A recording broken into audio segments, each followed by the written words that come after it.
अस्सलाम स्टूडेंट्स, कैसे हैं आप लोग? ठीक हैं? Hope you are enjoying your holidays with your family members.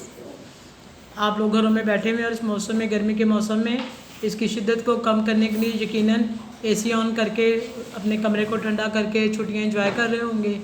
लेकिन कभी आपने सोचा है कि आपसे पहले जो लोग थे, आज से अगर हम 100 साल पीछे चले जाएँ या 200 साल पीछे चले जाएँ, तो जो हमसे पहले लोग थे वो गर्मी की शिद्दत को कम करने के लिए क्या करते थे?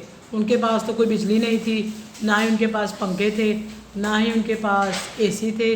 तो वो किस तरह गर्मी की शिद्दत को कम करते थे या किस तरह रहते थे? आज आप लोगों का जो unit number 3 chapter number 1 long long ago or past and or present, इस यूनिट में आज हम पढ़ेंगे कि बहुत अर्सा पहले, long long ago, years before, how they spend their lives. तो हम लोग रीडिंग स्टार्ट करेंगे आज page number 30। The earth is millions of years old. ज़मीन जो है वो कई 100 साल 10 साल पुरानी है। The archaeologist tells us that about 15 lakh years ago, जो आसार कदीमा, माहिर आसार कदीमा है, वो हमें बताते हैं कि जो हमारी अर्थ है ये 15 लाख साल पुरानी है। In the prehistoric age humans first appeared on the earth in East Africa.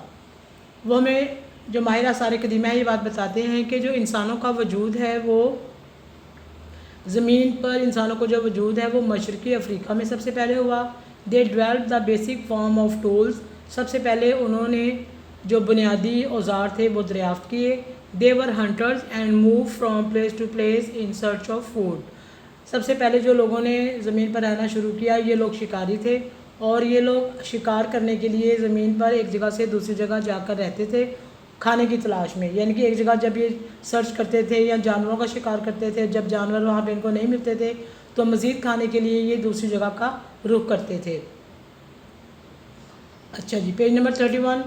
Archaeologist have divided the early history of humans into different ages which are named after the materials used by the people of that time to make weapons. माहिर आसार कदीमा जो हैं वो early history, तारीख़ के जो पहले अदवार हैं, इंसानी अदवार हैं, वो इनको मुख्तलिफ़ अदवार में तकसीम करते हैं।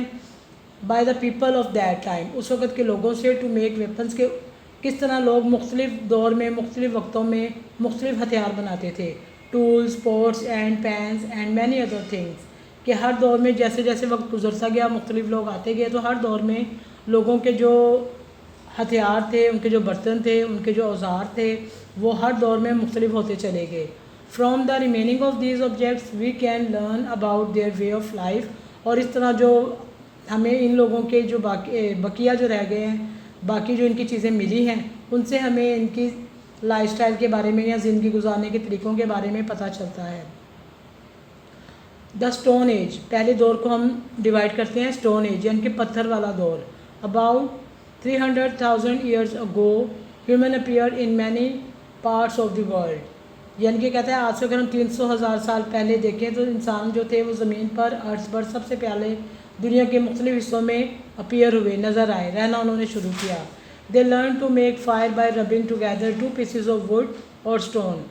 वो जब रहते थे अपने इस्तेमाल के लिए, आग जलाने के लिए, उन्होंने सबसे पहले 2 पत्थरों को या लकड़ी के 2 टुकड़ों को आपस में रगड़ कर आग जलाई, यानी आग दरियाफ्त की। We know that they lived in caves as we have discovered pictures of animals painted on the walls of some caves। हम जानते हैं कि ये जो बहुत पुराने लोग थे, जब बहुत ज़्यादा इजादात नहीं हुई थी, लोग गारों में रहते थे और वो लोग पेंटिंग के लिए दीवारों का इस्तेमाल या पत्थरों का इस्तेमाल करते थे।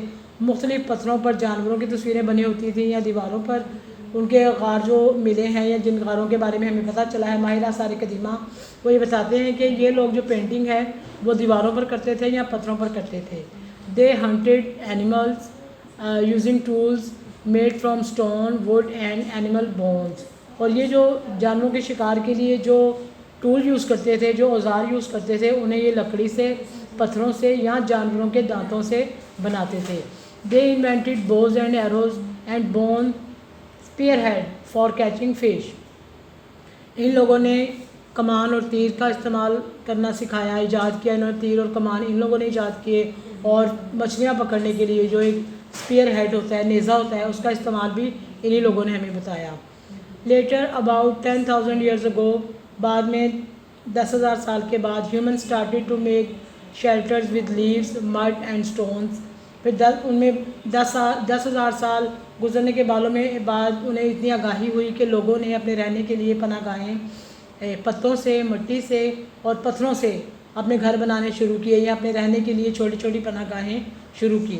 दे learn to plant crops and cultivate small fields. उन्होंने सीखा कि वो किस तरह प्लांट लगा सकते हैं, पौधे लगा सकते हैं, या किस तरह वो लोग छोटे छोटे खेत बनाकर उनमें काश्तकारी कर सकते हैं। They started to make settlement near lakes and rivers in order to have access to water and food. शुरू में लोगों ने जहाँ भी ये पानी देखते थे ये वहीं पे अपनी सेटलमेंट कर लेते थे, वहीं पे रहना शुरू कर देते थे ताकि ये पानी के नज़दीक रहकर अपने खाने पीने के लिए या अपने इस्तेमाल के लिए पानी बआसानी इस्तेमाल कर सके। And started to tame animals for farming, और ये अपने साथ अपने टैम एनिमल्स यानी कि पालतू जानवर जैसे बकरियाँ, कुत्ते या जो भी उस वक़्त उन्हें मुयसर होते थे, टैम एनिमल्स पालतू जानवर, ये उन्हें फार्मिंग के लिए इस्तेमाल करते थे। Because they were living to settle way of life, professions like farming, fishing, poultry and jewellery making started. और उस दौर में चूँकि ये लोग ज़िंदगी नई नई गुजारनी सीख रहे थे, तो अपने लिए इन्होंने प्रोफेशनल्स जो ये लोग बाय प्रोफेशनल जो ये लोग शोबा इस्तेमाल करते थे, जो प्रोफेशंस यूज़ करते थे, उन्हें फार्मिंग, जानवरों को पालना, फ़िशिंग करना, मछलियाँ पकड़ना, पोल्ट्री, बर्तन बनाना एंड ज्वेलरी मेकिंग स्टार्टेड, और जानवरों के दांतों से मुख्तलिफ़ किस्म की ज्वेलरी या ज़ेवरात बनाना इनके प्रोफेशनल्स में शामिल था। स्टोन एज के बाद जो दौर आया, फिर आया मेटल एज, धातुओं का एक दौर आया जिनमें कॉपर, ब्रॉन्जी, आयरन, कॉपर यानी कि पीतल, ब्रॉन्जी कांसी, आयरन यानी कि लोहे के। तो इन लोगों ने इन धातुओं का इस्तेमाल करते हुए पीतल के, कांसी के और लोहे के बर्तन या औजार बनाना शुरू किए, जैसा कि आपको पिक में भी नज़र आ रहे हैं। The metals gold and copper were first discovered about 7,000 years ago. जो मुख्तलिफ़ धातुओं के जैसे पीतल के जो बर्तन थे वो आज से तकरीबन 7,000 साल पहले दरियाफ्त हुए। As gold is soft and rare, gold जो था, सोना, वो उन दिनों बहुत नरम और बहुत रेयर, शाज़ो नादिर ही कहीं ये धात मिलती थी। It was use to make jewellery, plates and cups. और ये जो गोल्ड की, सोने की जो धात है, इससे ना सिर्फ जेवरात बनाए जाते थे बल्कि इससे इस्तेमाल की प्लेटें और कप्स वगैरह भी बनाए जाते थे। कॉपर यानी कि तांबा, विच इज़ हार्डर, जो कि सख्त धात है, देन गोल्ड, सोने के मुकाबले में, एंड मोर प्लेंटीफुल, और बहुत ज़्यादा इस्तेमाल होने वाली ये धात थी। Was use to make weapons and tools, जिसे कि हथियारों के लिए और औजार बनाने के लिए बहुत ज़्यादा पीतल का इस्तेमाल किया जाता था। लेटर बाद में ब्रॉन्जी, कांसी की धात दरियाफ्त हुई, which is made by combining copper and tin, was use to make weapons and tools until iron was discovered. फिर इसके बाद में एक और धात कांसी दरियाफ्त हुई, जिसको के कॉपर के साथ, पीतल के साथ मिलाकर, टीन के साथ मिलाकर मुख्तलिफ़ किस्म के औजार और हथियार बनाए जाते थे। अंटिल आयरन वाज डिस्कवर्ड, तब तक लोहा दरियाफ्त हो चुका था। Metal tools were sharper and stronger than those made of stone, would और बोन। बाद में जब लोहे से या मुख्तलिफ़ धातुओं से ये कॉपर और कांसी के औजार बनाए गए, तो ये उन औजारों की निस्बत ज़्यादा तेज़ थे और मजबूत थे जो कि पहले ये लोग पत्थरों से, हड्डियों से, या ये लोग लकड़ी का इस्तेमाल करके औजार बनाते थे, उनकी निस्बत ये औजार बहुत ज़्यादा मजबूत भी थे और तेज़ भी थे। Metal weapons were also more dangerous and this mean that fighting became more dangerous too. और जब चूँकि इन्होंने ये धात बना लिए थे धातुओं का इस्तेमाल करके, तो ये जो औजार थे, मेटल वेपन्स, जो धातुओं के ज़रिए धातुओं के इस्तेमाल से जो हथियार बनाए गए थे, ये बहुत ख़तरनाक थे क्योंकि इनसे बहुत ख़तरनाक लड़ाइयाँ लड़ते थे ये लोग। Page number 32। अच्छा, पेज नंबर 32 पे देखें, डिफरेंट एजेस के लोग भी दिखाए गए हैं, उनके किस तरह वो लोग किन तरह के घरों में रहते थे, या किस तरह के वो लोग बर्तन यूज़ करते थे, या किस तरह के वो टूल, औजार वगैरह यूज़ करते थे। ये पेज नंबर 32, 33 पर बहुत अच्छी तरह उन्होंने डिस्क्राइब किया हुआ है, पिक्चर की शक्ल में आप लोगों को दिखाया हुआ है। जी बच्चों, आज यहाँ पे हमारा चैप्टर कंप्लीट हो चुका है। तो इंशाल्लाह नेक्स्ट लेक्चर में आपसे फिर मुलाकात होगी। हम इसके क्वेश्चंस आंसर्स के बारे में जानेंगे। तब तक के लिए अल्लाह हाफिज़, अपना ख्याल रखिएगा।